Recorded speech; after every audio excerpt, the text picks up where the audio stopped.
Así que vamos inmediatamente a la palabra de Dios. Ahora le quiero pedir que abra su Biblia en la primera epístola del apóstol Pablo a Timoteo. Comenzamos hace unas cuantas semanas un estudio expositivo, versículo por versículo de este pasaje. Quiero que leamos desde el versículo 3 hasta el versículo 11, aunque nos centraremos principalmente en los versículos 8 al 11. Pero la idea central está distribuida en todo el pasaje. Primera epístola del apóstol Pablo a Timoteo, capítulo número 1, versículo 3 al 11. Dice la palabra de Dios: como te rogué que te quedases en Éfeso cuando fui a Macedonia, para que mandases a algunos que no enseñen diferente doctrina ni presten atención a fábulas y genealogías interminables que acarrean disputas más bien que edificación de Dios que es por fe, así te encargo ahora. Pues el propósito de este mandamiento es el amor, nacido de corazón limpio, de buena conciencia y de fe no fingida, de las cuales cosas desviándose algunos se apartaron a vana palabrería, queriendo ser doctores de la ley sin entender ni lo que hablan ni lo que afirman.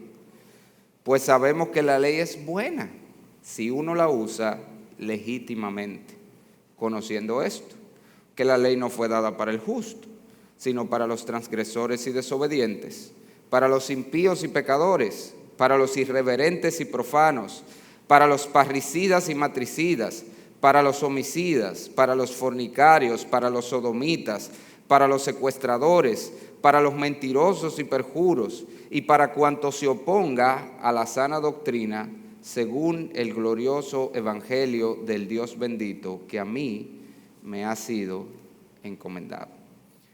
Padre, Señor, como cada semana nosotros, al tomar tu palabra en nuestras manos, nos humillamos ante tu presencia, reconociendo, Señor, que necesitamos desesperadamente de tu gracia en este momento.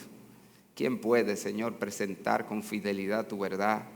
¿Quién puede, Señor, cambiar un corazón sino solo tú, a través de tu Espíritu, usando como instrumento poderoso tu palabra? Y nosotros te rogamos que así tú lo hagas en esta mañana y de manera especial en este día donde nosotros, Señor, miramos al pasado y vemos tu gracia por 38 años, permitiendo que desde este púlpito se predique fielmente tu palabra. Nosotros nos regocijamos y confiamos en que tú lo seguirás haciendo. Tú seguirás siendo bueno, tú seguirás derramando tu gracia en nosotros y lo harás nuevamente en esta mañana, como así tú lo has hecho hasta ahora. Y lo confiamos, Señor, porque no lo pedimos en mérito nuestro, no lo pedimos por justicia de hombre, sino por aquel Dios que se hizo hombre y murió en la cruz después de vivir la vida perfecta para ser nuestro Salvador y nuestra justicia. Es en el nombre de Jesucristo que oramos. Amén. Hay una historia muy famosa de un padre que en el día de la boda de su hija, él quería darle una bendición especial, así que él decidió que no había una mejor manera de hacerlo que con la palabra de Dios. Pero como él no conocía mucho la Biblia, él decidió que iba a abrir la Biblia al azar y poner el dedo en un versículo, y lo que dijera ese versículo, esa sería la bendición para su hija. Así que el hombre toma la Biblia, abre al azar, pone su dedo y lee en Juan 4:18, donde la Biblia dice: porque 5 maridos has tenido y el que ahora tienes no es tu marido. El hombre avergonzado abre los ojos y dice: no, perdón, déjame intentarlo de nuevo. Para asegurarse que no va a abrir en el mismo pasaje ni cerca, el hombre dice: déjame irme bien atrás ahora, y abre por aquí atrás así. Y pone su dedo en Apocalipsis 19:2 y lee en voz alta: la gran ramera que ha corrompido la tierra con su fornicación.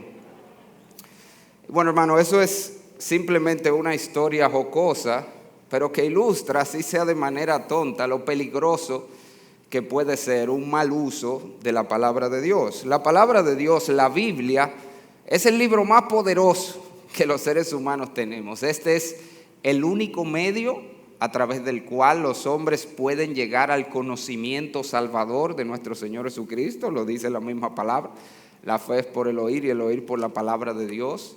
Pero también la Biblia es el instrumento principal que Dios usa para santificar a sus hijos.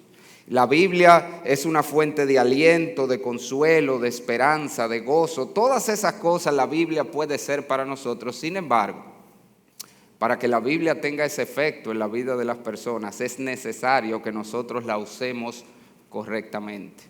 Si nosotros mal usamos la Biblia, al final del día, un uso ilegítimo, incorrecto de la palabra de Dios terminará siendo más mal que bien, como en ese ejemplo tonto que pusimos al principio. Y es precisamente por eso que el apóstol Pablo, o esa es una de las razones por las que el apóstol Pablo dejó a Timoteo en Éfeso, para que corrigiera las cosas que se estaban haciendo mal en la iglesia y que estaban llevando a toda clase de problemas. Y uno de los problemas que había en la iglesia de Éfeso era que se estaba usando mal y se estaba enseñando mal la palabra de Dios, y específicamente nosotros vemos en nuestro pasaje que se estaba haciendo un mal uso de la ley de Dios. Dice el apóstol Pablo en el versículo 7 que estos falsos maestros pretendían ser doctores, querían ser doctores de la ley, sin embargo no entendían la ley, no sabían cómo funcionaba la ley, la estaban usando de manera ilegítima. Y es por eso que a partir del versículo 8, si usted mira el pasaje conmigo, el apóstol Pablo comienza a hablarnos allí de cuál es el uso legítimo de la ley. Él dice, la ley es buena si la usamos legítimamente, si la usamos como tiene la intención de ser usada.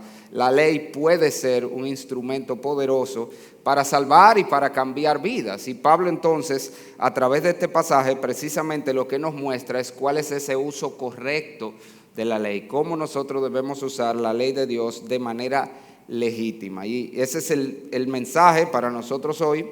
Y la manera como vamos a estudiar este pasaje es respondiendo tres preguntas. Vamos primero a entender de qué está hablando Pablo aquí cuando habla de la ley. ¿Qué quiere decir Pablo cuando dice aquí la ley es buena si uno la usa legítimamente? ¿De qué ley está hablando?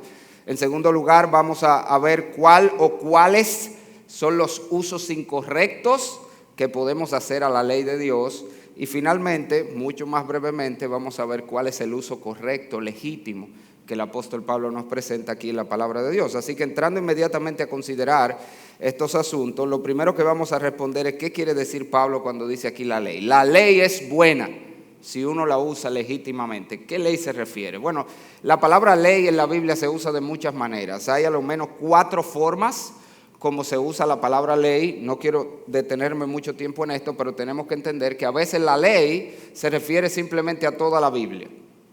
Usos así, le voy a dar las referencias, si usted la quiere la nota o después lo ve en el video y la busca, si usted quiere profundizar más en esto. Pero por ejemplo, ese es el uso que se hace en el Salmo 19 y el Salmo 119, que son textos que hablan de la grandeza de la ley de Dios. Pero ahí, en esos salmos, la ley de Dios es toda la revelación de Dios, toda la Biblia. Por eso incluso el Salmo 19 habla del precepto, el mandamiento, la ley, el testimonio, todo ese tipo de cosas. La ley, en un sentido, en el sentido más amplio, se refiere a toda la Biblia. El Señor Jesucristo también la usó así en Juan 10:34.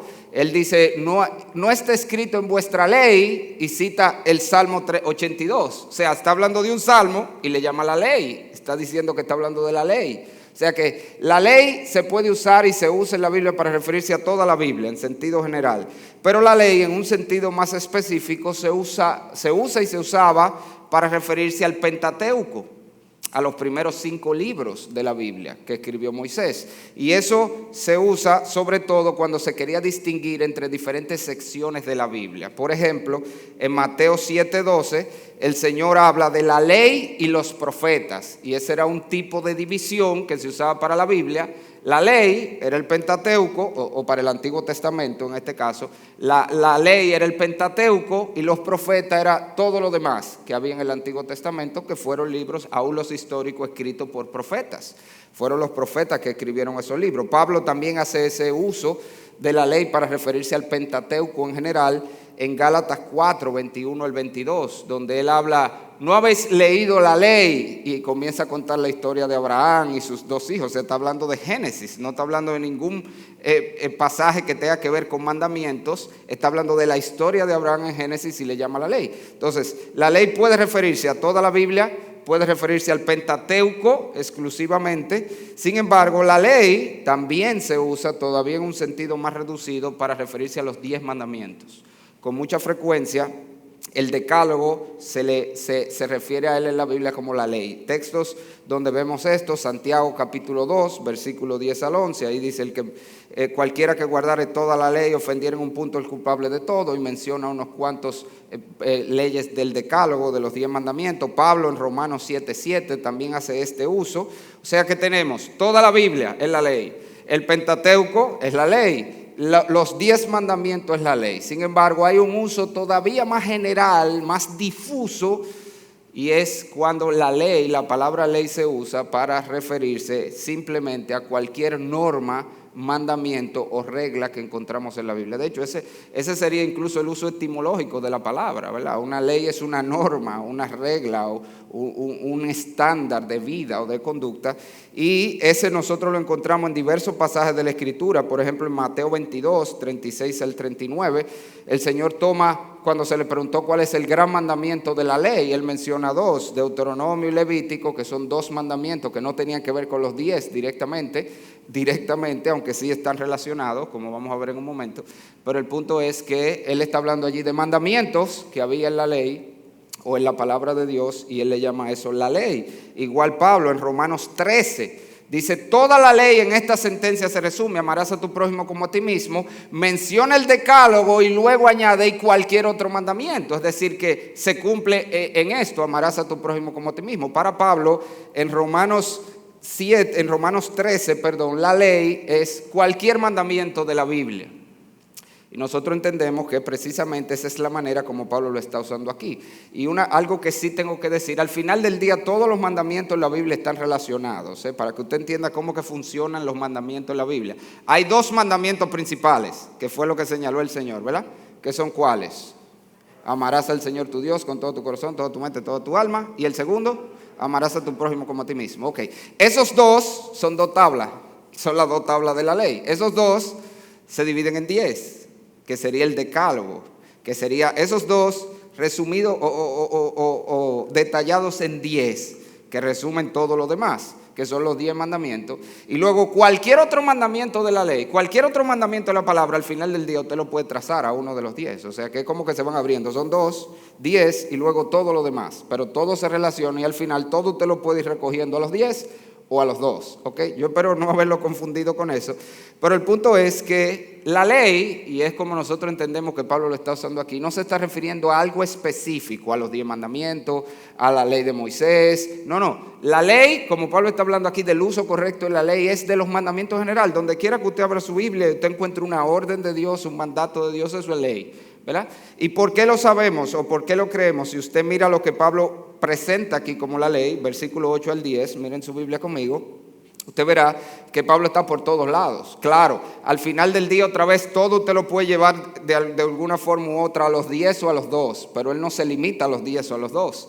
Mire lo que dice aquí: pero sabemos que la ley es buena si uno la usa legítimamente, conociendo esto, que la ley no fue dada para el justo, es decir, para el que obedece lo que Dios manda, sino para ¿quiénes? Para los transgresores y desobedientes. ¿Cuál es la ley? O la que te dice lo que tú debes hacer, la que te manda, lo que Dios te manda.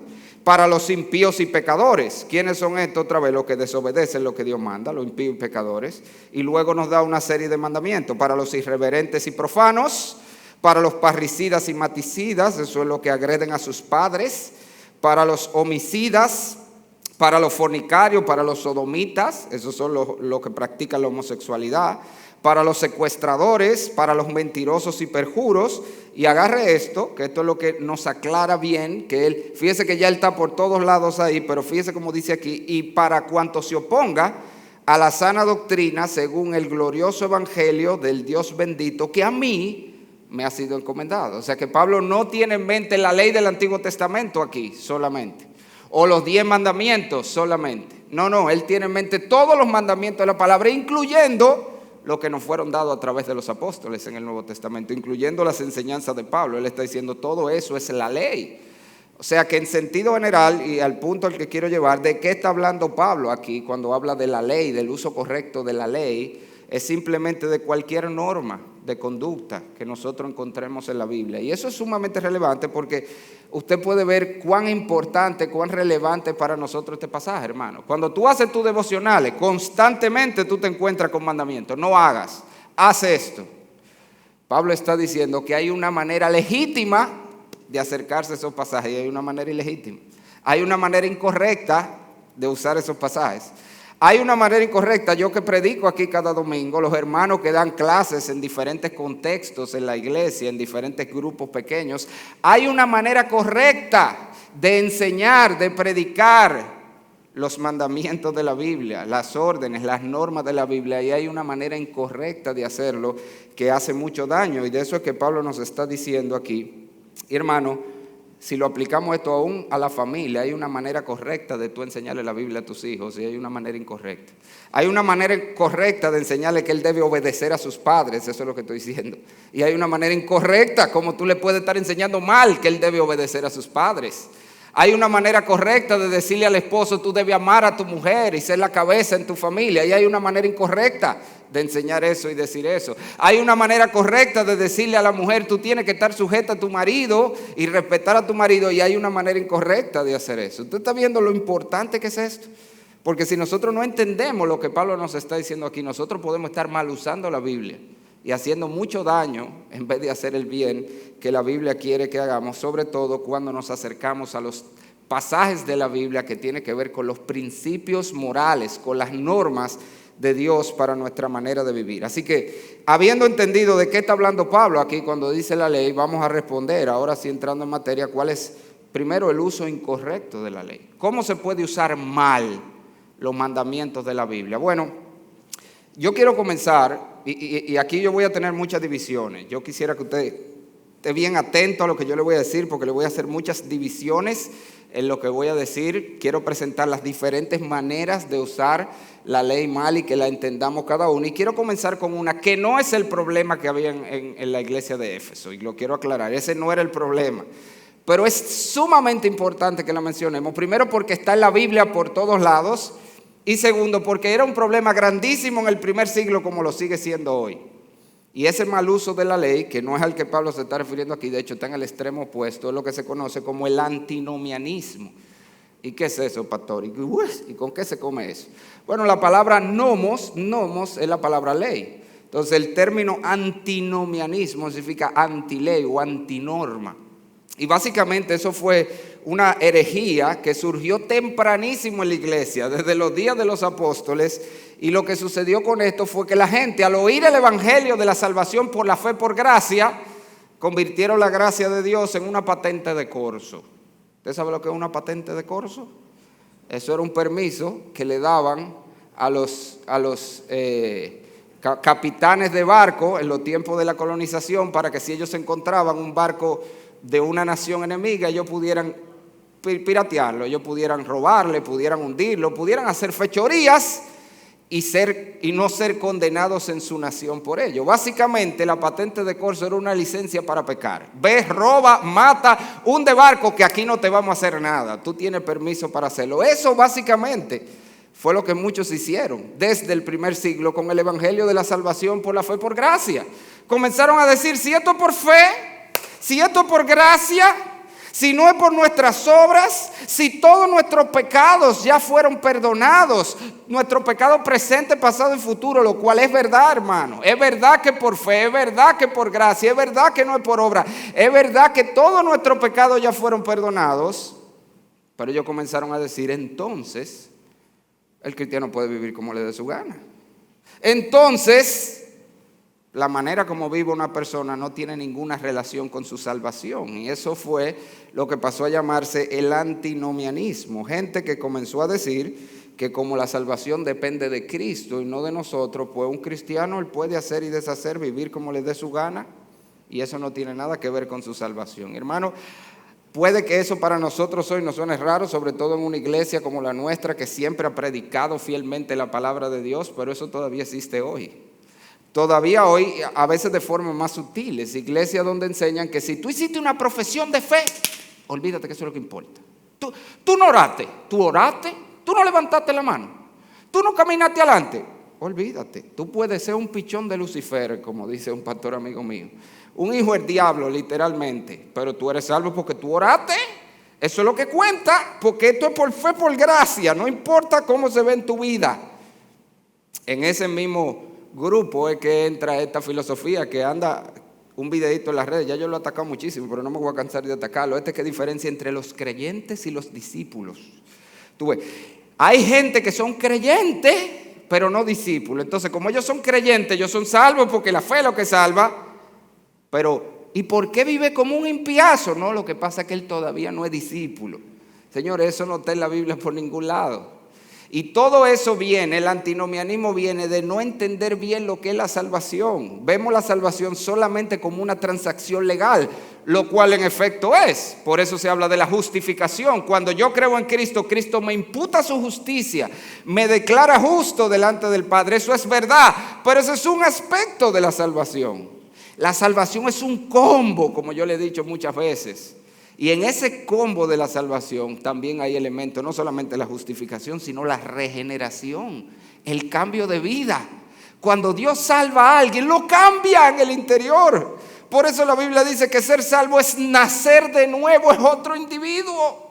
Por eso la Biblia dice que resucitamos con Cristo y que morimos al viejo hombre.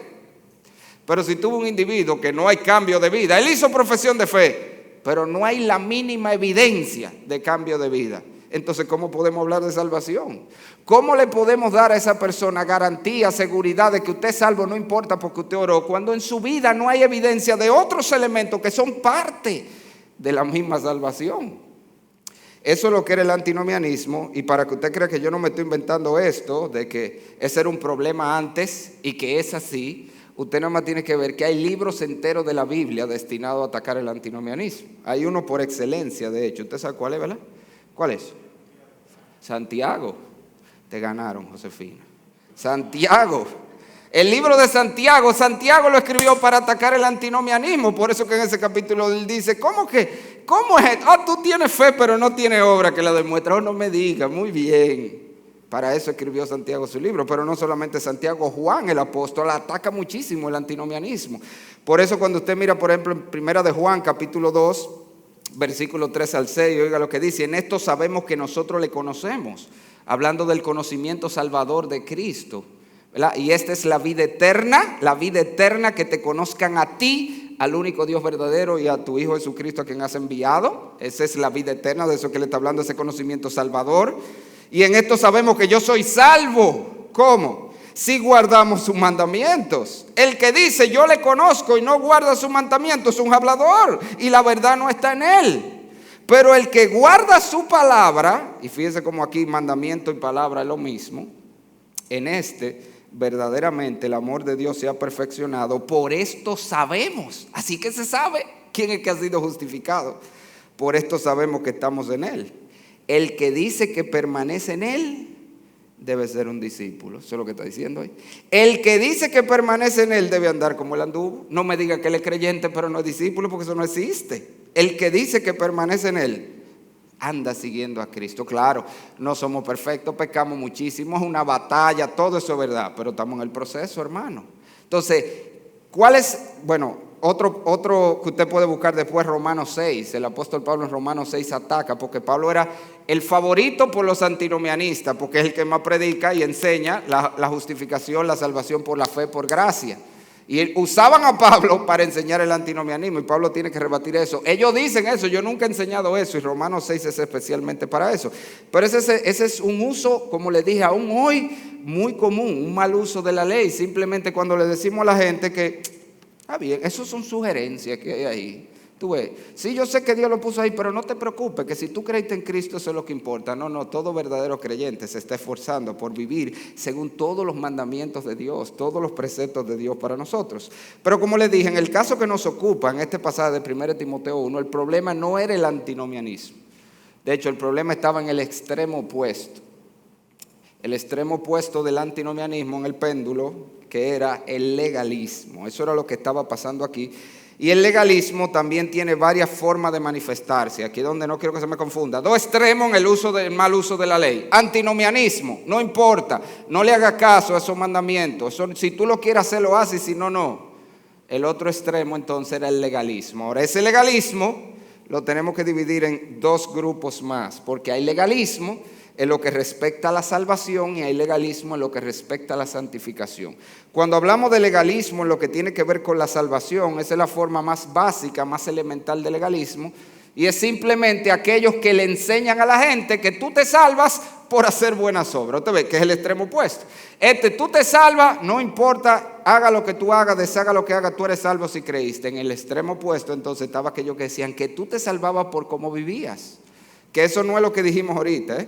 Lo que la Biblia enseña es que la manera como vivimos evidencia que hemos sido regenerados y por lo tanto que somos salvos. Pero la Biblia en ningún lugar enseña que tú te salvas por cómo vives o que tus buenas obras te garantizan que tú vas a ser acepto delante de Dios, y eso es lo que enseña el legalismo en lo que respecta a la salvación. Usted no ha oído grupos religiosos que dicen tú te salvas si guardas los mandamientos o si sigues ciertos ritos o si cumples con ciertas normas. De hecho, todos los grupos falsos son legalistas. Eso es una de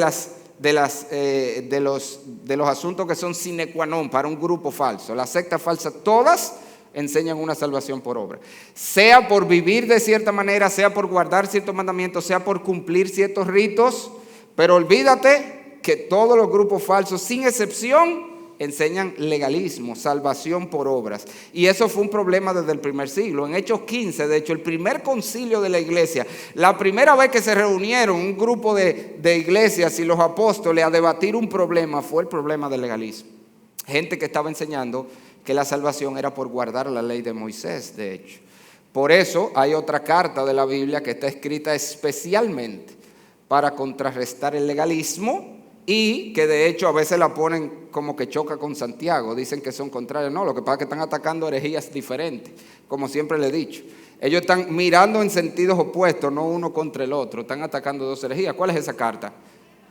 ¿Cuál es? Gálatas, ahí sí ganó Josefina otra vez. Gálatas es la carta que está escrita para rebatir el legalismo. Santiago el antinomianismo, Pablo del otro lado en Gálatas el legalismo. Él le dijo, ataca tú para allá que yo me fajo con esto. Y cada uno está de su lado enfrentando esa herejía.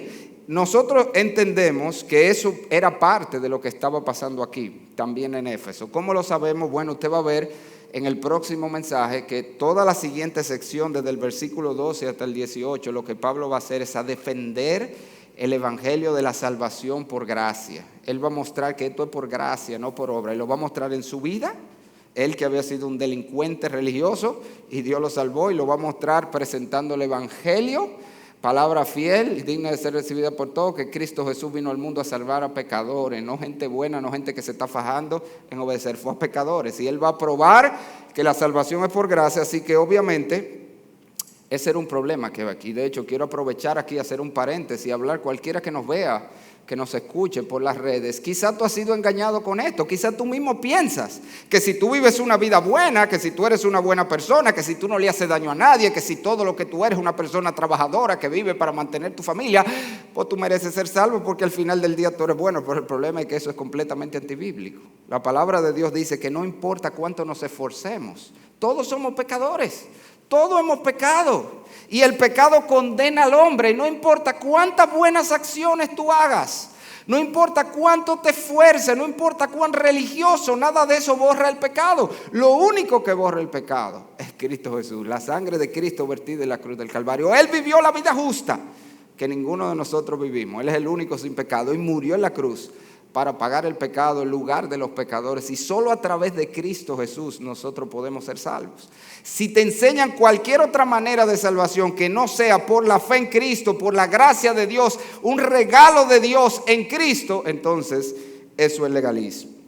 Pero el legalismo no solamente se manifiesta en lo que tiene que ver con salvación, es decir, salvación por obras, salvación por guardar mandamientos, sino que el legalismo también se manifiesta en lo que tiene que ver con la santificación.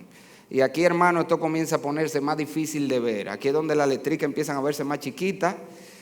Y penosamente, aún muchas iglesias que tienen un buen evangelio de salvación, que no son para nada legalistas en lo que respecta a la salvación, porque enseñan que la salvación es por fe, por gracia, por medio de Cristo. Aún hay muchas iglesias así que constantemente caen en legalismo en lo que respecta a la santificación. ¿Cómo se ve el legalismo en la santificación? Aquí vamos a otra división, no se me vuelva loco. Antinomianismo de este lado, no importa la ley. Legalismo de este lado. Legalismo en lo que respecta a salvación, tú te salvas por cómo vives y por guardar ciertos mandamientos. No, mentira. Legalismo en lo que respecta a santificación, ahora vamos a hacer aquí otro corchete y vamos a poner dos más. Dos formas del legalismo en lo que respecta a santificación. Y ojo, porque aquí es donde todos nosotros podemos caer frecuentemente. De hecho, si nos descuidamos, caemos. ¿Cuál es la primera forma de legalismo en lo que tiene que ver con la santificación? Bueno, cuando nosotros empezamos a añadir a los mandamientos que ya Dios ha dado en la Biblia, empezamos a añadirle mandamientos de hombres. Y usted sabe que en la Biblia hay un grupo que era famoso por eso. De hecho, como usted verá, ellos tenían toda la forma de legalismo. Yo era legalista en todos los sentidos. ¿Cuál era ese grupo? Los fariseos, ¿verdad? Los fariseos eran legalistas en cuanto a la salvación. Ellos le enseñaban a la gente que se salvaban por guardar los mandamientos. Pero no eran solo los mandamientos de la Biblia, sino que ¿qué hacían ellos? Ellos habían creado tomos así de mandamientos que trataban de poner límites a los mandamientos que ya Dios dijo. O sea, Dios dice, no harás esto, y ellos comenzaban a decir diferentes maneras como ese mandamiento podía faltarse. Y entonces le decían a la gente que esto que ellos inventaron, ¿ok? Estos mandamientos que ellos pusieron, que según ellos son los límites de este mandamiento que Dios dio, eso también era palabra de Dios. Y si tú quebrantabas eso, tú pecaste. Para que usted entienda lo que le estoy diciendo más claro, porque eso se ve mucho hoy. Se ven grupos que empiezan a enseñarte cosas que la Biblia no enseña y te dicen, si lo hace, peca. Clásico. Hay iglesias por ahí que le dicen que si usted va al cine, usted peca. ¿Usted sabía eso? Yo conozco iglesias de aquí, de la capital, que le dicen a sus hermanos y a la gente de la iglesia que el cristiano no va a la iglesia porque eso es pecado, al cine, perdón, porque eso es pecado. Enséñame el cine aquí. ¿Dónde era que estaba el cine aquí? ¿Dónde Dios dice eso? Se ve mucho con ciertos estilos de ropa, especialmente ¿cuál? ¿Cuál es el clásico? Los pantalones para las hermanas. Ponerse pantalones es pecado. Yo oí esta semana una persona en las redes hablando de eso, porque la Biblia enseña que usar pantalones es pecado. Y es de verdad. ¿Y dónde está la palabra pantalones ahí? O sea, hay vestimentas y hermano, vamos a estar claros. ¿Ok? Usted puede pecar yendo al cine, ¿ok? Puede pecar yendo al cine, porque si usted está contaminando sus ojos con cosas que no debe ver, usted está pecando.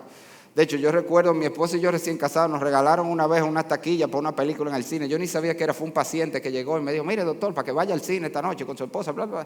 Paciente que yo estaba atendiendo, eso era cuando yo trabajaba todavía como médico, recién casado. Y digo, ay mira mi amor, me regalaron esta taquilla, yo no sé cuál es la película, pero vamos a verla gratis. Duramos 5 minutos en la sala de cine. Porque desde que la película empezó, una barbaridad. ¿Y qué es esto, mi madre? Estoy hablando de obscenidad, ¿verdad? De cosas sexuales. Y yo, extrae uno, le tiré. 2 minutos, otra. Y yo, pero ¿y cómo es? ¿Y de qué es esta película? Y cuando vino el extrae 3, vámonos, mi amor, 5 minutos duramos en la sala. ¿Por qué? Porque si yo me estoy exponiendo a inmoralidad, la palabra de Dios dice que es tan malo el que hace el pecado como el que se complace con el que lo hace. Que muchos hermanos creen que complacerse con el que lo hace está con ellos. No, si usted se lo está viendo en la televisión, en las series que usted ve, súper inmorales, muchísimas que hay por ahí, entonces usted está pecando. Ahora, eso es verdad. Tú puedes pecar viendo una serie, tú puedes pecar yendo al cine, pero yo no te puedo decir, hermano, ver serie es pecado. Porque eso es embuste, hay muchísimas series que no son así, que no son pecado. Y hay muchísimas películas que usted puede ir a ver al cine y no es pecado por el hecho de ir al cine.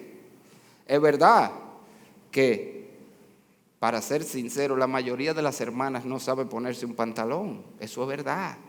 Y se ponen un pantalón que son 3 size menos que ella, que hay que entrar a la con vaselina, se untan para podérselo subir, acostar en la cama. Y hermana, está pecando y está llevando a otro a pecar. Pero yo no puedo decir que todo el que se pone un pantalón está pecando, porque no es verdad. Porque no necesariamente. Y así, mire, eso hay en muchísimas iglesias, cierto estilo de música. Tal estilo de música, eso es pecado. De verdad, hermano. Incluso este instrumento musical es la batería del diablo en algunos sitios. ¿Usted sabía eso? Eso es del diablo. O todo lo que tenga que ver con percusión, eso es del diablo.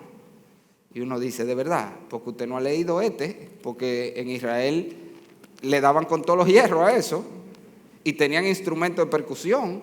Claro, otra vez, se pueden mal usar. Y otra vez, es verdad que quizás hay músicas y qué sé yo, y melodías y todo eso que no son apropiadas para la adoración. Estamos de acuerdo. Pero usted no puede venir y decirle que ese instrumento es pecado o que tal estilo musical es pecado, porque simplemente no es verdad. Y lo que estamos haciendo es legalismo, imponiéndole a la gente mandamientos que Dios nos ha dicho. Sí, se hace con un buen corazón. ¿Cuál es el sentir en la mayoría de esos casos? Esos pastores quieren cuidar las ovejas, que no se vayan a acercar a donde pueden terminar en pecado. Sí, pero díselo así, hermano, mira, no es prudente, no es sabio, no es bueno, cuídate, pero no le digas, está pecando, porque hizo algo que la Biblia nos condena. Y esa forma de legalismo, a pesar de que no está bien clara en nuestro pasaje, es muy posible que también estaba sucediendo, porque si usted mira Tito, el libro de Tito, capítulo 1, versículo 14, Tito es una carta paralela a esta de 1 Timoteo, escrita con el mismito propósito. Tito fue dejado en Creta para hacer lo mismo que Timoteo fue dejado en Éfeso, para corregir lo deficiente en la iglesia, y él le dice que mandase a algunos que no prestaran atención a fábula judaica, lo mismo que dice a Timoteo, que estaba pasando en Éfeso, y sigue diciendo, ni a mandamientos de hombres que se apartan de la verdad. O sea que esta forma de legalismo posiblemente también estaba ocurriendo. Por lo menos sabemos que en Creta estaba, y por lo que él está hablando de las fábulas judaicas, que lo vimos en un mensaje anterior, es probable que sea el mismo grupo. O sea que estaba también esta forma de legalismo, de añadirle a la palabra de Dios, de poner mandamientos que Dios no ha mandado como mandamientos, y decirle a la gente, usted peca si hace eso. Eso es legalismo en lo que respecta a la santificación.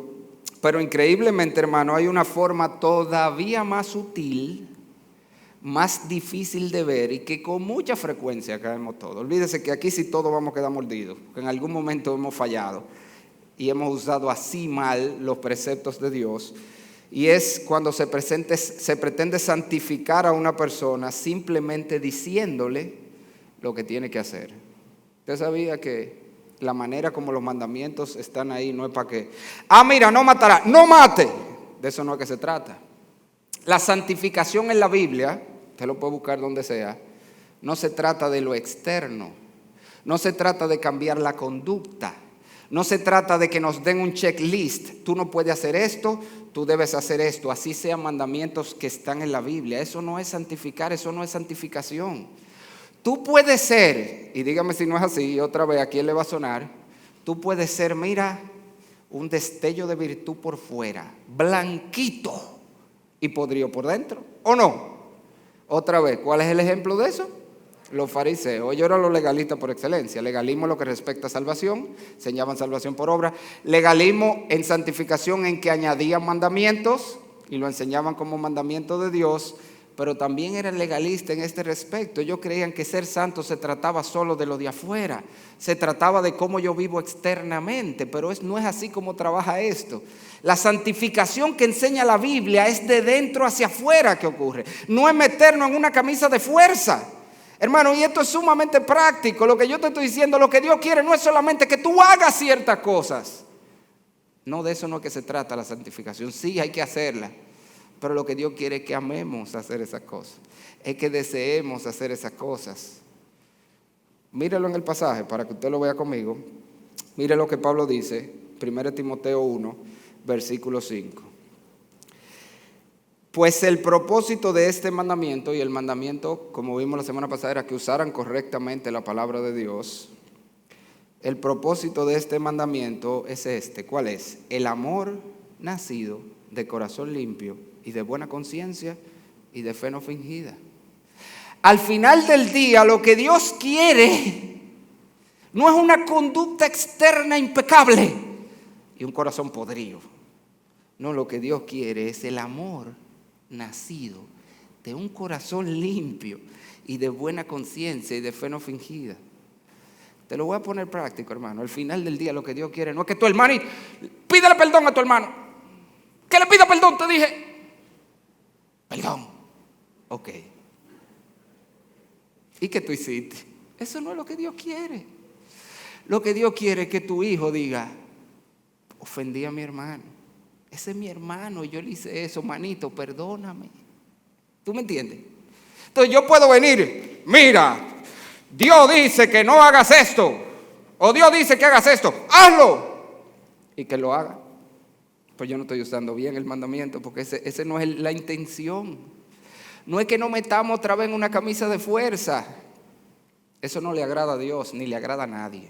John Piper tiene una anécdota famosa, no es una anécdota, es una historia famosa, una ilustración famosa, que él dice, imagínese esto, que un hombre escucha un mensaje predicado el domingo donde se le enseña que él debe ser tierno y cariñoso y romántico con su mujer. El hombre fue a la conferencia aquella, usted se acuerda que dio el pastor Mayén sobre, en Bávaro, de cantar de los cantares, de la sinfonía, ¿cómo era que llamaba esa? Que era del romanticismo, era, pues, compadre, una cosa que uno salió de ahí poeta, todo el mundo.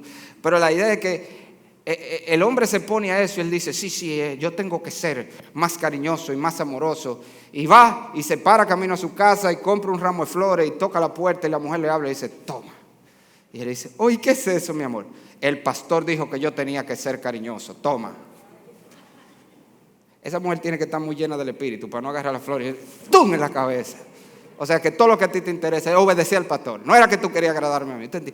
No, lo que Dios quiere no es que le lleves flores a tu mujer. Lo que Dios quiere es que tú quieras llevarle flores a tu mujer. Eso es lo que Dios quiere. Lo que Dios quiere no es que tú te obligues. Está bien, yo tengo que hacerlo y con un truño lo haga. No, es que tú tengas un corazón que diga, mi amor, yo te amo tanto. Yo me di cuenta que yo no estoy siendo el hombre que debo ser y yo quiero ser ese hombre y yo te amo. Yo quiero expresarte cuánto te amo. Dígame que un hombre le lleve una flor así. A ver qué usted va a hacer. Derretidita en el piso ahí mismo. Con placa hay que recogerla. Eso es lo que Dios quiere. Eso es lo que Dios quiere. No es simplemente que nos metamos en una camisa de fuerza. Tiene que hacer esto, tiene que hacer lo otro, tiene que hacer aquello. La ley modifica la conducta, no modifica el corazón. Y cuando nosotros simplemente le imponemos la ley, le imponemos los mandamientos, ama a tu mujer, sujétate a tu marido, haz esto, haz lo otro, entonces estamos usando mal la ley, dice Pablo. Eso es un mal uso de la ley que al final lo que termina es creando resentimiento. ¿Usted sabe cuántos muchachos, hijos de cristianos, hoy no quieren tener nada que ver con el evangelio? ¿Y por qué usted cree muchas veces eso? Porque lo que se le estaba enseñando era legalismo. Métete ahí, camine, póngase ahí, haga esto. Hermano, nosotros podemos hacer mucho daño a nuestros hijos, a nuestras esposas, a nuestra familia, los maestros, a los hermanos. Cuando nosotros mal usamos la ley de esta manera, simplemente como un código, una norma que hay que acatar. Ese no es el uso correcto. Y entonces, ¿cuál es el uso correcto, pastor? Porque ahora no sé yo qué voy a hacer cuando yo voy leyendo y veo, haz esto o no haga aquello. Bueno, el uso correcto es cuando la ley nos lleva a aquello que sí cambia el corazón. ¿Qué es lo que cambia el corazón? ¿Qué es lo que transforma? ¿Qué es lo que limpia? El evangelio, Jesucristo. Y ese es el punto. Fíjese que Pablo comienza este pasaje hablando de qué es lo que hace la ley. La ley no fue dada para el justo, la ley fue dada como un espejo que está allí para mostrarte, hermano, mira cuánto te falta, mira qué lejos estás. La ley no solamente está allí para mostrarnos donde estamos fallando en nuestra conducta. La ley está allí para mostrarnos donde todavía necesitamos ser cambiados en nuestro corazón. ¿Y qué debe hacer la ley entonces? Ahí es donde Pablo termina, llevarnos al evangelio. Por eso que él dice, y todo lo que se oponga al evangelio del Dios bendito. El propósito de los mandamientos de Dios siempre es llevarnos primero al evangelio, llevarnos a Cristo, a que nosotros entendamos que somos pecadores, que necesitamos todavía seguir siendo lavados. Y hallar la gracia que hay en Cristo Jesús para nosotros poder ser y hacer lo que Dios nos manda hacer. Ese es el uso correcto de la ley. Como dicen por ahí que una imagen vale más de 1000 palabras, yo le tengo una imagen que le voy a poner para que usted lo vea. ¿Cómo que funciona esto? ¿Cómo debemos usar nosotros los principios? Primero ahí le pongo el uso incorrecto. Es cuando usted agarra el mandamiento, obedece.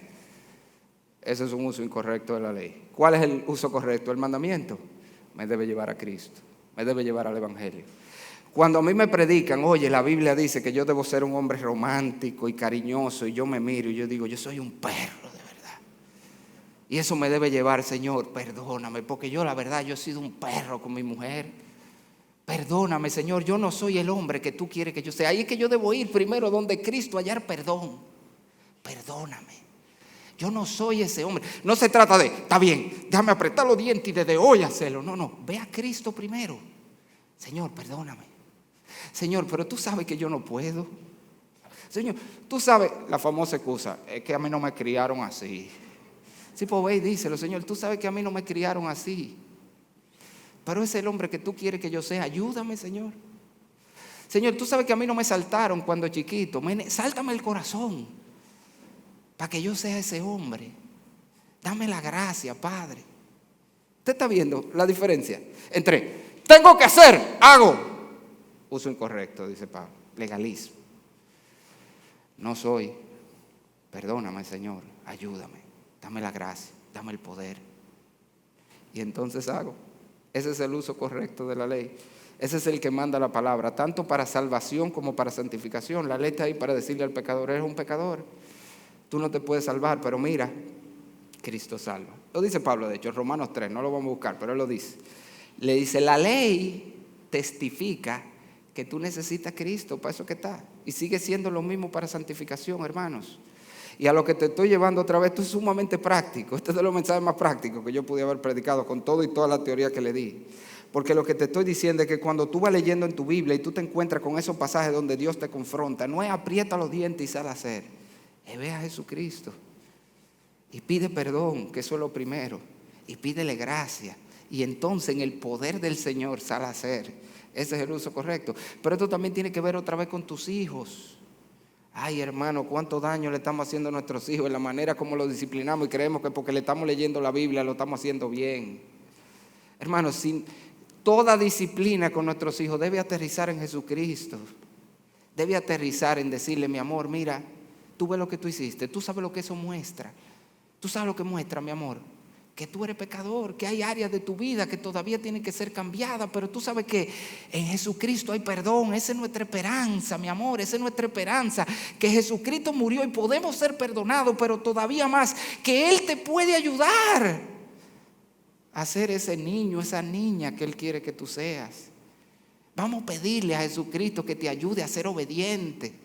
Vamos a pedirle a Jesucristo que te ayude a ser ese joven que Dios quiere que tú seas, porque Él te puede ayudar, mi hijo. Sí, tú tienes que hacerlo, aquí lo dice, pero Cristo te puede ayudar. Vamos a ir a Él. Hermano, así como se corrigen los muchachos. Así es que lo hacemos si no queremos ser legalistas y si no queremos hacer que aborrezcan el Evangelio. Tenemos que hacerlo con la gracia de Dios que es en Cristo Jesús. Así que, mis amados hermanos, déjenme leerle este salmo que resume todo esto que yo le dice. ¿Qué es lo que debe hacer un creyente? Cuando David fue confrontado con su pecado, usted conoce. Bueno, aquí se predicó, el miércoles se estuvo pasando ahora otra vez el Salmo 51. Oiga la oración de David. No debo matar, no debo adulterar. No, eso no fue lo que hizo David. Salmo 51, versículo 10. Crea en mí, oh Dios, un corazón limpio. Y renueva un espíritu recto dentro. Señor, yo soy un pecador, yo necesito que tú me cambies, Señor. Cámbiame, Señor. No eches de delante de ti, no me eches de delante de ti, no quites de mí tu Santo Espíritu. Vuélveme el gozo de tu salvación y espíritu noble me sustente. Entonces enseñaré a los transgresores tus caminos y los pecadores se convertirán a ti. Agarra aquí, líbrame de homicidios, oh Dios. No puedo matar a nadie. No, eso no fue lo que le hizo. Maté a Urías. Señor, líbrame de eso. Ayúdame tú. Líbrame de homicidios, oh Dios, Dios de mi salvación. Cantará mi lengua tu justicia. Ese, mis amados, es el uso correcto de lo que sea que tú encuentres aquí. Que te diga haz o no hagas. ¿Cuál es el uso? Hacemos una parada. Mira, ¿en dónde? En Jesucristo, en el Evangelio. Y después, perdonado, lavado, santificado, fortalecido, salimos a hacer. Ese es el uso correcto de la ley. Y si hay alguien que me escucha, no quiero terminar nuevamente, algún amigo sin Cristo, no quiero terminar recordándote una vez más. Todos los mandamientos de Dios están ahí, no para que tú te esfuerces en hacerlo para salvarte, sino para que te des cuenta que necesitas un Salvador. Porque tú has quebrantado muchos, y yo también. Pero Cristo Jesús vino al mundo a salvar a los pecadores. Es el glorioso mensaje. Y de eso vamos a ver en la próxima sección que Pablo nos habla. Vamos a orar. Padre, gracias, Señor. Gracias por este tiempo que nos has concedido. Perdónanos, Señor, todas las veces que hemos usado mal tu palabra, porque la hemos usado como un código moral para imponernos a nosotros mismos o a aquellos cerca de nosotros, en vez de usarla como tú la diseñaste para ser, un trampolín que nos lleve a Jesucristo, a ser lavados en Él, a ser perdonados en Él, a ser fortalecidos en Él, para entonces obedecerte. Guarda, Señor, nuestros corazones, guarda sobre todo el corazón de nuestros hijos, Padre. Guárdalo, de que nuestros malos usos de tu palabra y nuestras malas formas de corregirlo no lo lleven a rebelarse contra ti, Señor, y a desechar el glorioso evangelio que es en Cristo Jesús. Padre, nuevamente, gracias por Cristo, porque Él es nuestra esperanza. Porque sabemos que en Él hay perdón, porque sabemos que en Él hay restauración, porque sabemos que en Él podemos llegar a ser ese hombre, esa mujer que tú quieres que seamos. Gracias por esa esperanza. Ayúdanos a vivir cada día, no bajo la ley, sino en el poder de la gracia, que es en Cristo Jesús, Señor nuestro. Y en su nombre te rogamos estas cosas. Amén.